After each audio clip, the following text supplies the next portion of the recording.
bukan kehendakku, tapi kehendakmu yang jadi. Not my will, but yours be done. Ya, not my will, but yours be done. Ya, ini terambil dari ayat Lukas 22 ayat 42, saudara. Oke, saya langsung saja. Oke, berbicara tentang kehendak, dari mana sih kok manusia bisa diberi kehendak, kok bisa punya kehendak ya?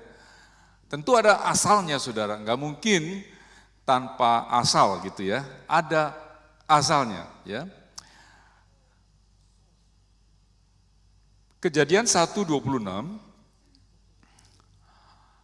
berfirmanlah Allah, baiklah kita menjadikan manusia menurut gambar dan rupa kita. Ya. Baiklah kita menjadikan manusia menurut gambar dan rupa kita. Dulu waktu saya baru membaca ayat ini, dulu waktu masih letterlock banget gitu ya. Ketika saya membaca manusia diciptakan serupa menurut gambar dan rupa Tuhan, maka saya berpikir bahwa Adam adalah manusia yang paling sempurna, saudara. Dalam artian wajahnya ya, pasti hidungnya mancung ya, matanya wah bagus ya, semuanya bagus. Dan itu gambaran saya sebagai pembaca yang letterlock, yang hurufiah. Tapi sekarang saya mengerti bahwa gambar dan rupa Tuhan bukanlah secara fisik. Sebab Allah adalah roh, saudara. Dia tidak punya tubuh dan juga tidak ada darah. Ya. Jadi kalau saudara membaca tentu jangan membayangkan seperti saya, bahwa Adam itu kira-kira seperti Allah. Atau Allah seperti Adam. Ya. Tetapi karakter yang ada pada Allah itulah yang dimiliki oleh Adam. Ya. Sekali lagi gambar dan rupa adalah image, karakter. Ya.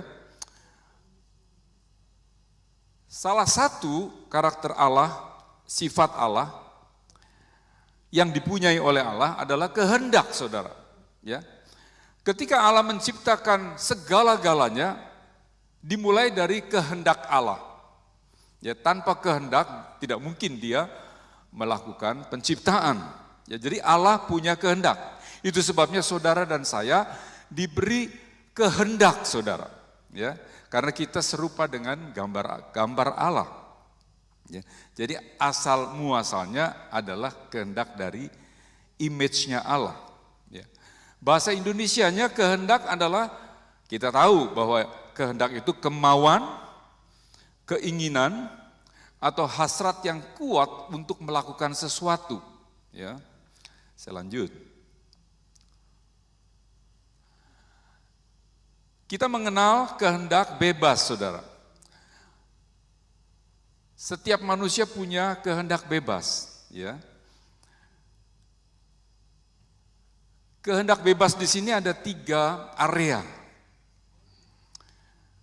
Dalam pilihan moral, seseorang yang punya free will boleh memilih antara berbuat baik atau berbuat buruk. Ya. Memilih untuk mentaati atau tidak mentaati peraturan, itu pilihan, free will. Ya. Saudara dan saya diberi free will untuk memilih. Karena kita sudah punya kehendak bebas, ya. Maka Allah menghargai kehendak bebas itu, saudara boleh memilih mau yang berbuat baik atau buruk, taat atau tidak taat, ya. Ya. Terus terang kadang-kadang saya juga kurang taat, saudara ya, ketika di jalan katanya ada peraturan nggak boleh minum ketika di kendaraan. Betul apa betul? Betul, Kokom? Hah? Driving, sorry. Boleh. Oke, jadi sebaiknya nggak minum waktu driving ya. Oke. Tapi saya kadang-kadang masih bandel, saudara. Yoki adalah polisi saya. Dia selalu mengingatkan, jangan minum, kalau mau minum sebelum pergi katanya. Speeding juga kadang-kadang speeding, saudara. Ayo, ada yang pernah nggak speeding? Nggak ada, ya. Artinya pakai free will-nya untuk tidak taat, saudara, ya.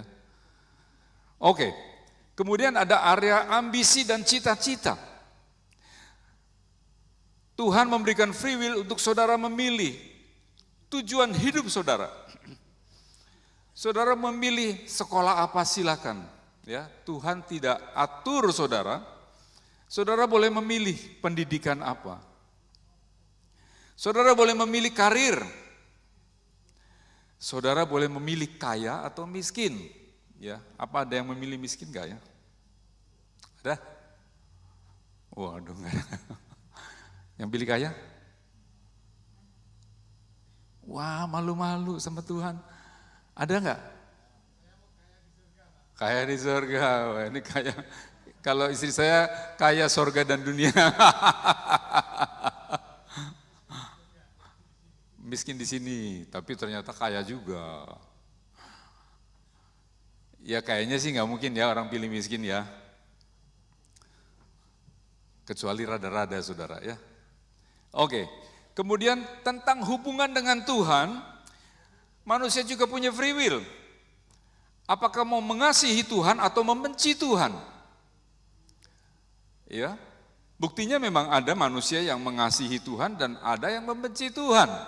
Ya, orang yang nggak suka sama Tuhan, ya, sampai kalau kita deket-deket sama orang itu udah nggak suka juga sama kita, ya.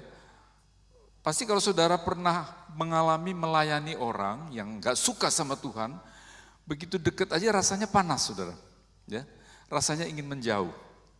Itu free will-nya dia. Kemudian ada yang mau pilih beribadah, ya, atau tidak beribadah. Mau ibadah atau mau ke mall, saudara, ya. Itu pilihan, free will. Ya. Selanjutnya, tetapi sebagai anak Tuhan, saya percaya tentu kita memilih kehendak yang baik, ya. Tadi yang tidak baik, ya ada speeding, oke lah, ada. Tapi saya percaya saudara dan saya yang sudah ditebus oleh darah Yesus tentu memilih kehendak yang baik, saudara. Apa kira-kira kehendak yang baik? Ya, pekerjaan tentu pekerjaan yang baik. Ya. Kesembuhan, ya kita memilih sembuh daripada sakit, saudara. Ya, nggak ada orang yang mau sakit ya, kecuali pura-pura sakit, ya, sick leave. Pura-pura sakit itu ya.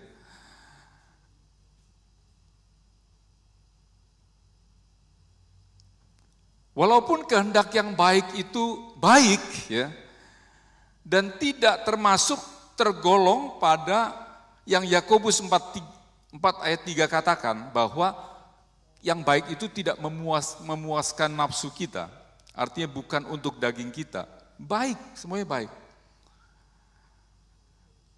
Tetapi seringkali kehendak baik yang menurut kita fine-fine saja. Sehingga ketika kita berdoa, kita, oh Tuhan, serentetan kita punya kehendak dari mulai A sampai Z, dan kemudian amin.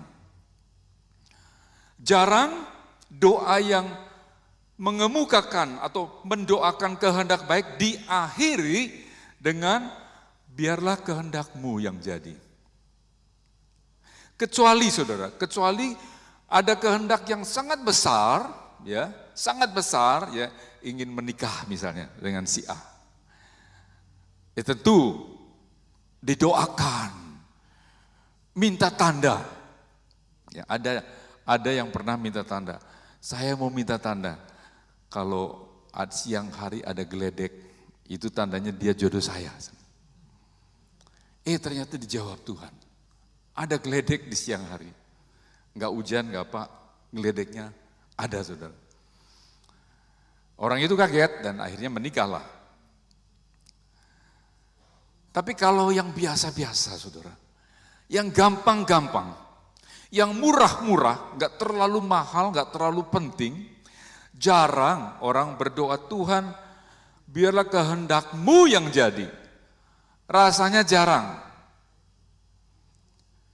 Kayaknya oke kok ngapain, semua yang baik ya baiklah, ngapain mesti diakhiri dengan biarlah kehendak-Mu yang jadi. Terlebih jika saudara dan saya sangat mengingini, ya, kepingin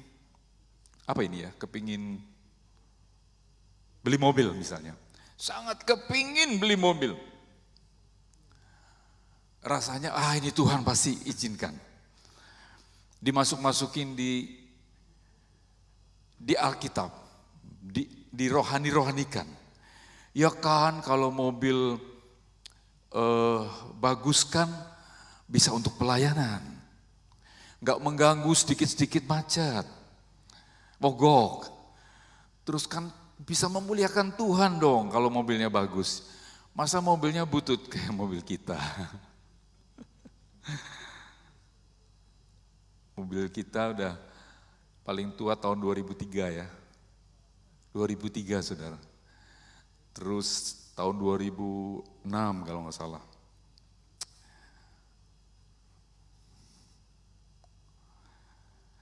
Ketika kita sangat mengingini sesuatu, maka belum tentu kita mengatakan itu kehendak-Mu yang terjadi. Jadilah menurut kehendak-Mu yang jadi.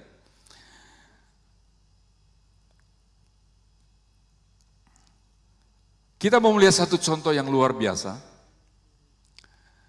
yang pernah terjadi, dialami oleh Yesus. Satu pergumulan yang luar biasa, yang terbesar dalam sejarah dunia ini, saudara. Yaitu ketika Yesus diperhadapkan penyalipan. Sebelum harinya disalib, Yesus pergi ke Bukit Zaitun, saudara. Mari kita baca saja. Lukas 22 ayat 42. Ya Bapakku, jikalau engkau mau, ambillah cawan ini daripadaku. Tetapi bukanlah kehendakku, melainkan kehendak-Mu yang jadi. 43. Maka seorang malaikat dari langit menampakkan diri kepadanya untuk memberi kekuatan kepadanya. 44, ia sangat ketakutan dan makin bersungguh-sungguh berdoa, peluhnya menjadi seperti titik-titik darah yang bertetesan ke tanah. Yesus yang 100% Tuhan dan 100% manusia, dia punya natural yang dua natural, saudara. Sebagai manusia tentu tidak mudah memasuki penghukuman yang bukan seharusnya dia dihukum.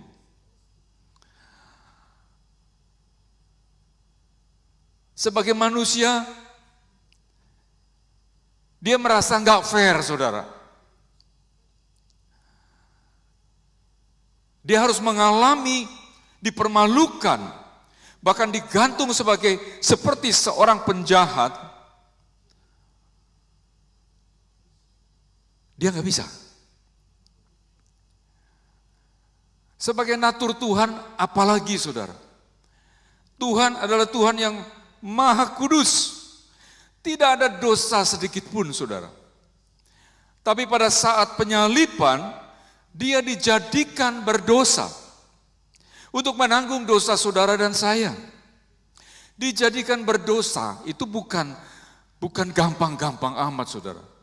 Sesaat dia harus menjadi orang yang berdosa, yaitu dosa saudara dan saya, dosa dari A sampai Z, dosa yang paling gampang lah ya katakan, sampai dosa yang paling berat, saudara. Dia harus menanggungnya di kayu salib. Sehingga di ayat yang lain menyatakan bahwa Bapa pun memanglingkan mukanya. Bapa tidak bisa melihat Yesus yang dilumuri dosa, saudara dan saya.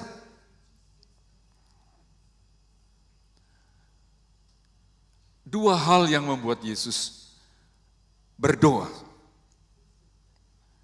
Kalau boleh, ambil cawan ini. Dia ingin Allah Bapa menggagalkan, mengcancel rencana penyaliban. Matius mencatat 3 kali dia berseru dengan doa yang sama, saudara. Tetapi puji Tuhan, dia mengakhiri doa permintaannya dengan, bukanlah kehendakku, melainkan kehendakmu yang jadi.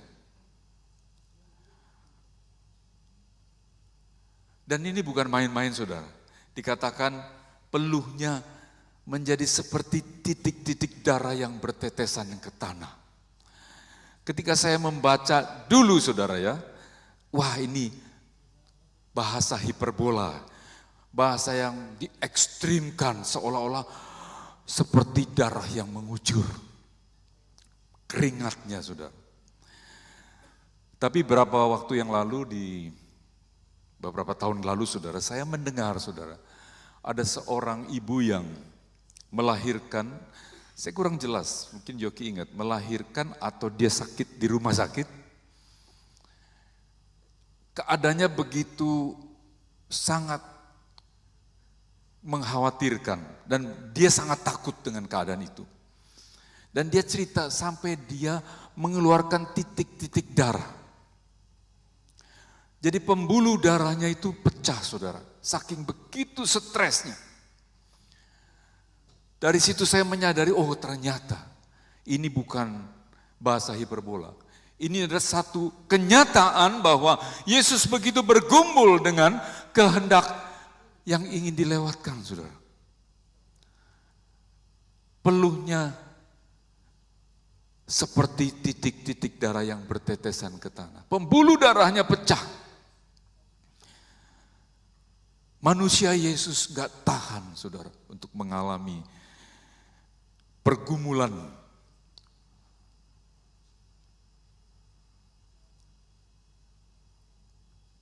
yang sangat berat.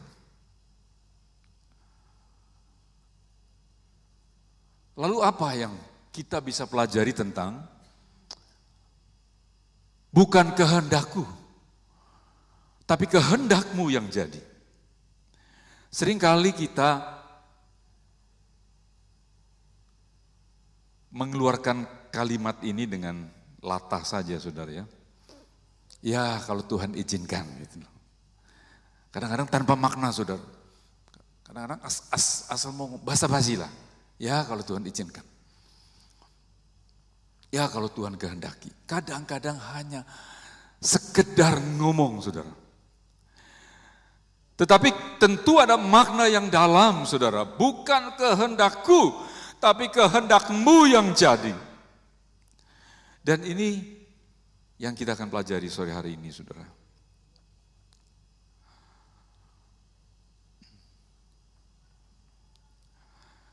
Mengapa kita senantiasa setiap berdoa dalam meminta sesuatu perlu mengikuti seperti yang Yesus katakan, Tuhan, biarlah kehendakmu yang jadi.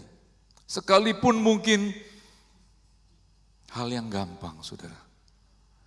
Sekalipun mungkin saudara mampu untuk melakukan hal itu. Ya kadang-kadang kalau beli yang murah, ngapain sih doa? Bisa kok. Tapi ingat, saudara ya, bahwa ada peribahasa mengatakan manusia jatuh kesandung dengan batu yang kecil. Bukan batu gede, saudara. Kalau batu gede nggak kesandung, kejeduk namanya. Yang pertama, mengapa kita harus katakan mengkonfirmasi dengan kehendak Tuhan? Kehendak manusia terbatas dan tercemar, saudara. Kehendak manusia terbatas dan tercemar. Sorry Denny, lupa bahasa Inggrisnya. Pesanan dari Denny. Title-nya kalau bisa dikasih Inggris. Ini lupa. Kehendak manusia terbatas. Terbatas dalam pengetahuan, saudara.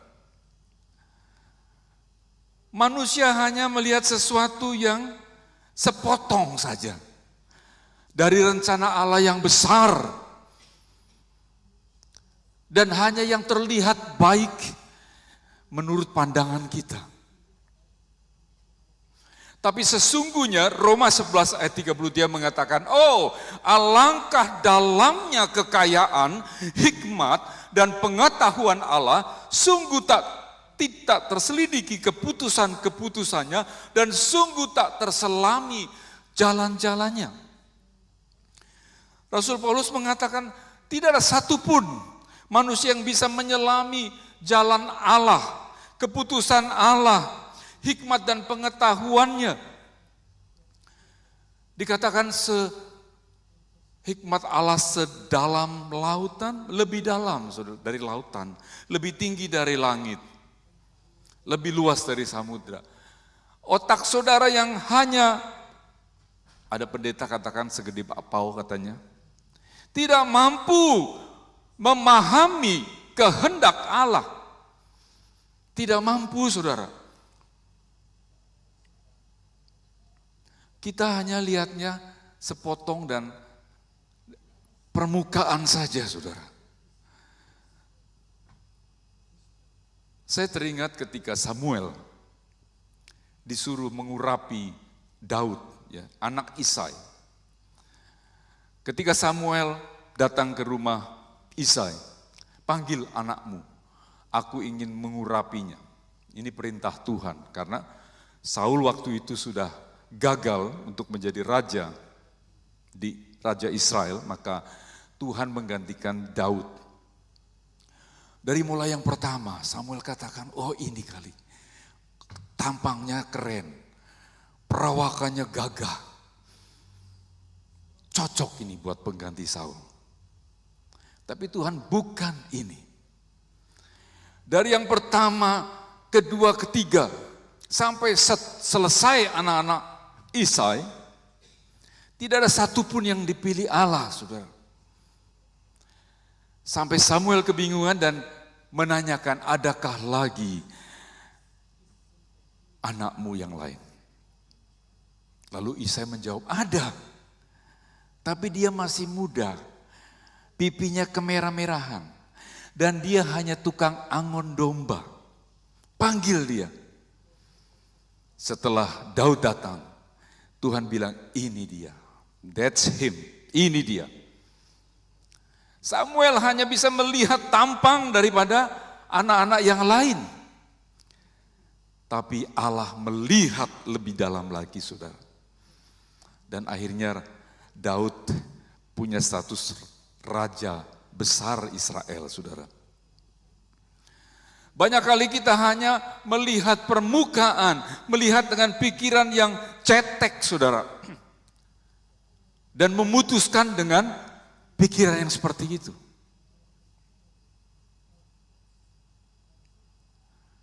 Yang kedua adalah distorsi dosa. Ya. Kehendak manusia tercemar oleh dosa, saudara.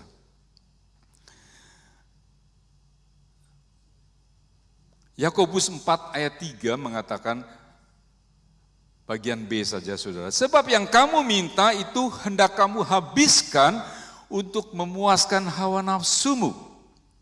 Ada banyak daftar doa kita, kehendak-kehendak kita tidak dijawab oleh Tuhan karena termasuk hanya untuk memuaskan hawa nafsu kita, keinginan daging kita. Tuhan tidak menjawab keinginan, saudara. Tuhan menjawab kebutuhan. Saudara boleh doa, keinginan saudara boleh, tapi tidak garanti. Kalau dikasih ya bonus lah itu. Tapi kalau kebutuhan, pasti dijawab. Hanya masalah waktu. Sehingga kehendak manusia itu tidak murni,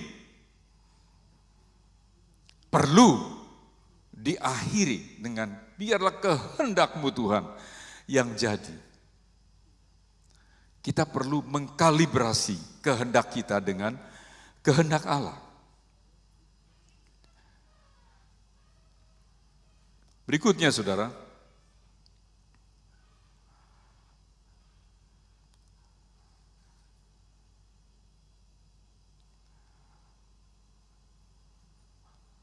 Berbeda dengan kehendak Tuhan.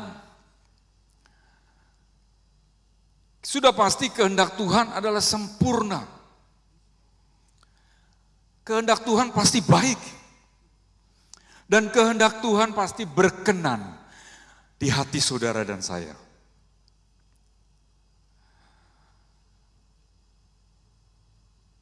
Kehendak Tuhan pasti terjadi, saudara. Terjadi sempurna. Ya. Ada banyak nubuatan yang menyiratkan kehendak Tuhan. Contoh, tadi penciptaan. Tuhan berkehendak ingin menciptakan dunia dan seisinya, sejagat raya. Tuhan ingin menciptakan manusia. Tuhan ingin banyak hal dan terjadi. Kita sudah melihat banyak nubuatan kehendak Tuhan terjadi. Karena kehendak Tuhan pasti terjadi. Berikutnya mendatangkan kebaikan untuk kita. Ada banyak saudara dan saya mengalami perkara-perkara yang secara akal pikiran kita bukanlah sebuah berkat. Bukanlah sebuah hal yang menyenangkan. Bukanlah sebuah hal yang menguntungkan kita. Tetapi Tuhan punya kehendak. Kita kenal ayat Roma 8:28 yang mengatakan bahwa Allah turut bekerja dalam segala hal untuk mendatangkan kebaikan. Kehendak kita rasanya semua itu baik, saudara. Semua baik. Ketika saya tahun 2003 dinyatakan diabetes, saudara, ya, dinyatakan diabetes. Tentu saya nggak suka, saudara, ya, nggak suka gitu loh. Orang diabetes itu, wah, kayak di penjara, saudara. Nggak bisa makan ini, nggak bisa makan itu. Kecuali yang bablas ya. Kalau bablas ada yang bablas, tapi ya tanggung sendiri gitu ya. Wah, saya mulai diet ini, diet itu. Wah, nggak enak, saudara. Makanya jaga, jangan sampai diabetes. Roma 8:28 mengatakan bahwa Allah turut bekerja untuk mendatangkan kebaikan. Apa kebaikannya ketika saya harus mengalami didiagnosa diabetes? Apa kebaikannya? Bagusnya kan saya sehat, ya. Banyak orang yang, ya, saya dengar Ibu Flora bagus sekali hasil darahnya. Seumur Ibu Flora hasil tes darahnya bagus semua, Bu, ya. Wow, coba lihat. Kan kepengen, saudara, ya. 86 ya, Bu. 85. Hasil tesnya bagus. Saya umur berapa waktu itu? 2003. Berapa ya? 17. Ya tergolong muda lah, saudara. Anak masih kecil, ya. Udah diabetes, waduh. Gimana? Apa kebaikan Tuhan? Enggak ngerti nih. Di keluarga kami sebenarnya enggak turunan sih. Memang ayah saya kena diabetes sudah usia, udah umur ya, sudah umur. Ya mungkin bisa, mungkin enggak tahu, saudara. Ya tentu saya bertanya, apa kebaikannya? Kalau melihat Roma 8:28, apa kebaikannya?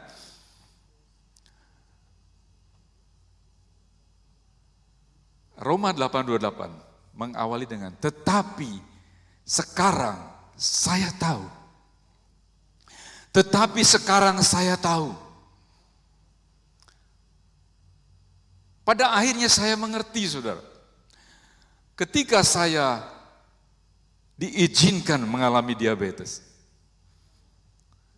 Dengan diet yang begitu banyak, saudara.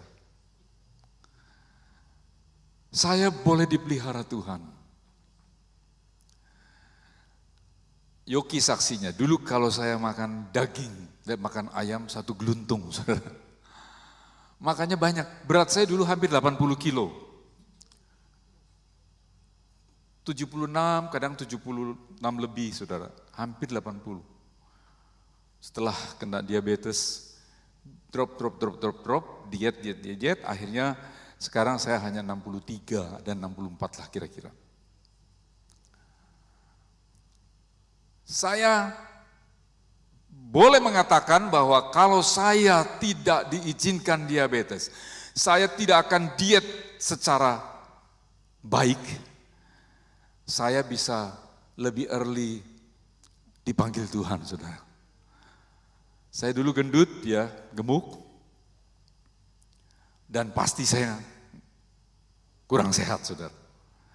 Tetapi melalui diabetes yang Tuhan izinkan, saya punya lifestyle yang bagus, lifestyle yang sehat. Kadang-kadang orang nyindir saya sih, alah gak punya iman. Punya iman dong, makan kue lah ini. Pak Fajar itu baik orangnya, saking baiknya. Juga termasuk koko saya, dia gak tega lihat saya gak makan kue, saudara. Koko, cicipin dikit, cicipin. Abis itu lepehin katanya. Saya bilang ini ngeledek loh. Coba saudara bisa gak makan sesuatu yang enak, terus dilepehin. Waduh, ini ngeledek bener ini. Koko saya begitu juga, yang ada satu dokter. Makan durian, cecep aja terus lepehin. Tapi puji Tuhan, saya bisa mengkontrol oleh karena Tuhan. Ya, tadi ditawarin permen Hopis sama Pak Uwat. Bener ya Hopis ya? Ya, Hopis kan belinya di mana? Nggak ada di sini ya? Oh ada sini. Saya bilang enggak, itu obat racun buat saya. Ya, saya benar-benar anti sugar, saudara. Ya.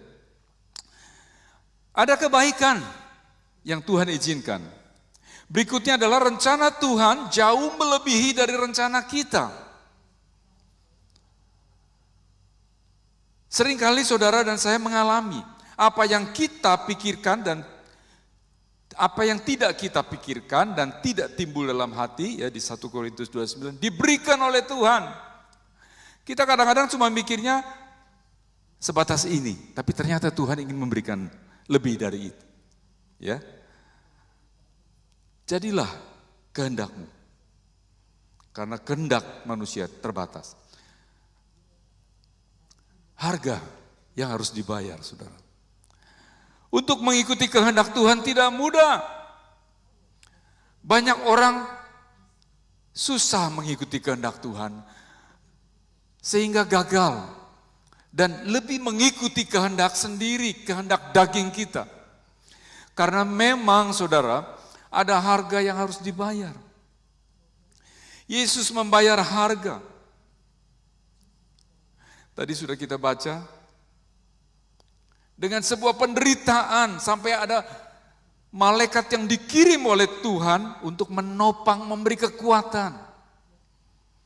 Bayangkan, baru saya membaca Yesus diberi kekuatan oleh malaikat. Hanya di poin ini, saudara. Dia adalah Tuhan yang maha kuasa. Tuhan yang super power. Tuhan yang menyembuhkan orang sakit. Tuhan yang bahkan membangkitkan orang mati. Tetapi di saat itu, dia lemah, tidak berdaya. Sampai dia harus ditopang oleh satu malaikat. Bayarannya mahal, saudara. Tidak gratis untuk mengikuti kehendak Tuhan. Dan itu harus kita lakukan.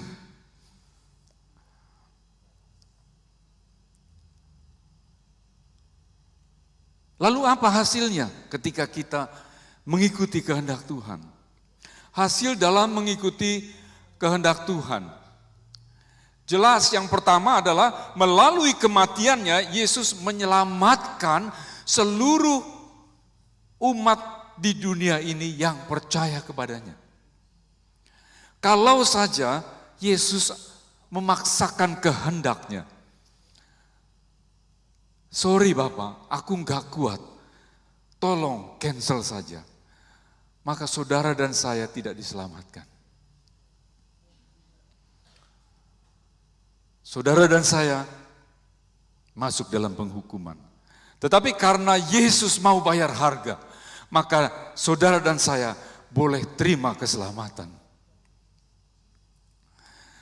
Lalu bagi Yesus sendiri, setelah dia mau mengikuti kehendak Tuhan, Filipi 2 ayat 9 sampai 11 mencatat demikian saudara.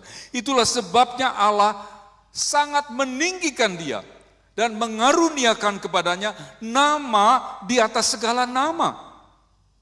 Supaya dalam nama Yesus bertekuk lutut segala yang ada di langit dan yang ada di atas bumi dan yang ada di bawah bumi. Dan segala lidah mengaku Yesus Kristus adalah Tuhan bagi kemuliaan Allah Bapa. Ketika kita mengikuti kehendak Bapa, kehendak Allah, maka ada happy ending, saudara. Tapi harus bayar harga. Dan Tuhan yang adil. Yang saudara bayar, yang saudara bayar harganya, dia enggak kasih barang yang seharga itu. Lebih dari itu. Tapi pertanyaannya, maukah saudara membayar harga yang mungkin mahal bagi saudara dan saya? Terakhir saudara, bukan kehendakku, tapi kehendakmu yang jadi. Saya berharap ini bukan hanya sekedar lip service atau buat pantas-pantas ngomong, buat kelihatan rohani. Tapi biarlah menjadi sebuah lifestyle kita bahwa bukan kehendak kita yang harus jadi, saudara, tetapi kehendak Tuhan.